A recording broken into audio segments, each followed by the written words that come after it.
The TK Audio TEQ is the sort of EQ you put towards the end of the chain, when you're not trying to completely reshape the track, but you do want to make those last few tone decisions. It's about tightening up the low end, opening up the top, smoothing out a bit of the harshness, and bringing out a bit of the magic that makes a mix.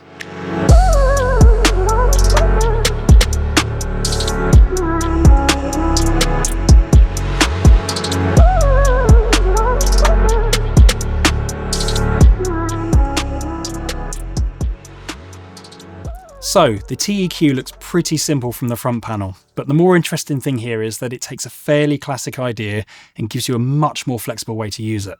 At the heart of this is a Baxandall style EQ circuit, and that's important because this isn't really meant to be a super surgical problem-solving EQ. It's more about smooth, broad tone shaping.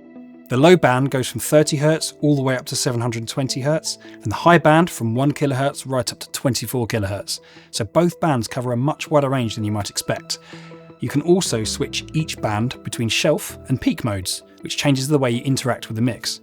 In shelf mode, it feels more like broad tone shaping, and in peak mode, you can be a little bit more focused around a particular area. So, the workflow stays simple, but you've got a surprising amount of control over where those broad tonal moves actually happen. The other thing that really matters on a unit like this is the gain control. So when you're EQing a full mix, you're usually not making massive moves. A lot of the time, half a dB is enough to make the mix feel different, and even then sometimes half a dB feels like too much. So the fact that the TEQ gives you quarter dB steps at the start of the range is really useful, because it lets you make those very small adjustments without feeling like you're jumping too far every time you touch the control. And this is also where the build quality becomes important, because if you're working in stereo, especially across a mix bus, the left and right channels need to track properly.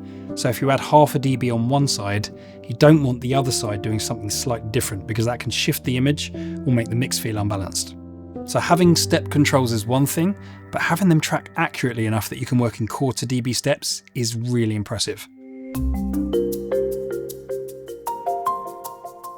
But it's not limited to tiny, polite adjustments either.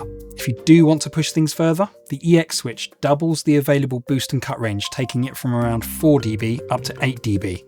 So you can keep things incredibly subtle when you're working across a mix, but when a track needs more, there's plenty of range there to make that happen. Let's have a quick listen to the EQ on a simple mix. If you trust me with your heart again, promise it won't get broken. Gonna shelter it from the pouring rain, give you all my devotion. There is no game for me to play. My cards, they're on the table, but I want you to know that I can't let go. 'Cause baby, that would be fatal. So hold on, trust in me. I'm not going anywhere without you. I've never been good with words, you know. I always get them wrong, and I know I'm no Bon Jovi, but I still wrote the song. I know it would fix the hole in your heart that I put there, baby, but I hope. Now let's talk mid mid-side. In normal stereo mode, you're EQing the left and right channels together, which is probably how most people would start using something like this. But in mid-side, you can process the center and the sides of the mix separately. So the mid is basically the information that's sitting in the middle, things like lead vocal, kick, snare, bass, or anything that's panned centrally. The sides are your stereo information, room sound, reverbs, wide guitars, synth, pads, that sort of thing. That means you can make EQ decisions based not only on frequency, but also on where things are sitting in the stereo image. Let's hear how this sounds on the next mix.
This is really the role I think the TEQ is best suited to.